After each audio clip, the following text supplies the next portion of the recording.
ဒီနေ့မှာတော့ကျွန်တော်မီဒီယာများကိုတပ်မတော်ကထုတ်ပြန်ထားတဲ့ယာယီပစ်ခတ်တိုက်ခိုက်မှုရစရေးထုတ်ပြန်ချက်ထုတ်ပြန်ပြီးတဲ့နောက်မှာ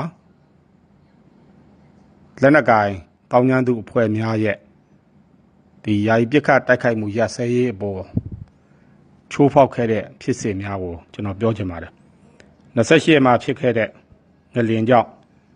တနိုင်ငံလုံးမှာရှိတဲ့ပြည်သူလူထုကိုစာနာထောက်ထားနားလဲသောအားဖြင့်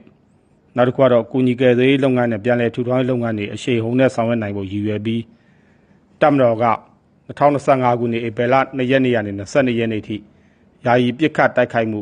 ရစဲရေးကာလအဖြစ်ထုတ်ပြန်ထားပါတယ်။အဲဒီနောက်ပိုင်းမှာ KIA အနေနဲ့ဒါဧပြီလ3ရက်နေ့ညနေ4:20မှာဗမာမှာရှိတဲ့တပ်ဌာနချုပ်နှစ်ခုကို82မီလီမီတာစိန်ပြောင်းနဲ့9လုံးပစ်ခတ်ခဲ့ပါတယ်။ဧပြီလ4ရက်နေ့မနေ့10:00နာရီခွဲမှာလဲ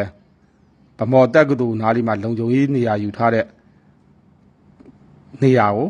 KIA အဖွဲ့ကလူအင်အား30လောက်နဲ့တစ်စိမ်နောက်လူအင်အား50လောက်နဲ့တစ်ချိန်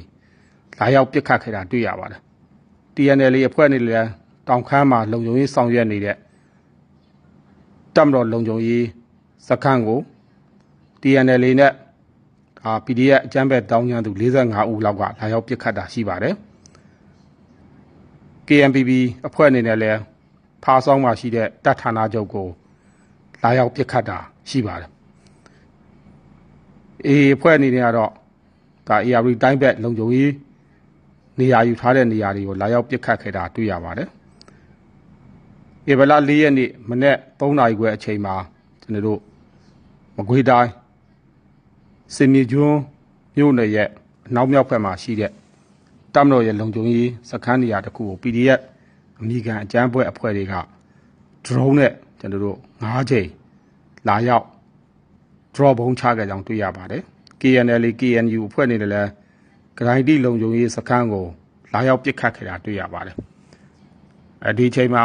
တပ်မတော်အနေနဲ့ထုတ်ပြန်ထားပြီးဖြစ်ပါတယ်။ဒီချိုးဖောက်လာတဲ့ပြည်သူအသက်အဝင်စီးစိမ်ထိပါလာတဲ့လုပ်ငန်းတွေ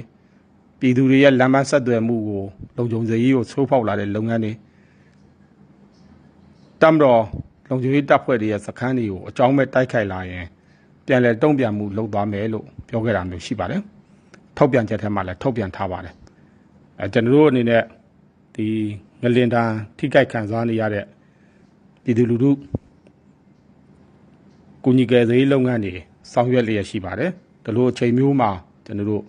ဒီပြစ်ခတ်တိုက်ခိုက်မှုရစဲရေးကိုချိုးဖောက်နေတာကိုအားလုံးသိရှိနိုင်အောင်ပြောခြင်းဖြစ်ပါတယ်ခင်ဗျာ။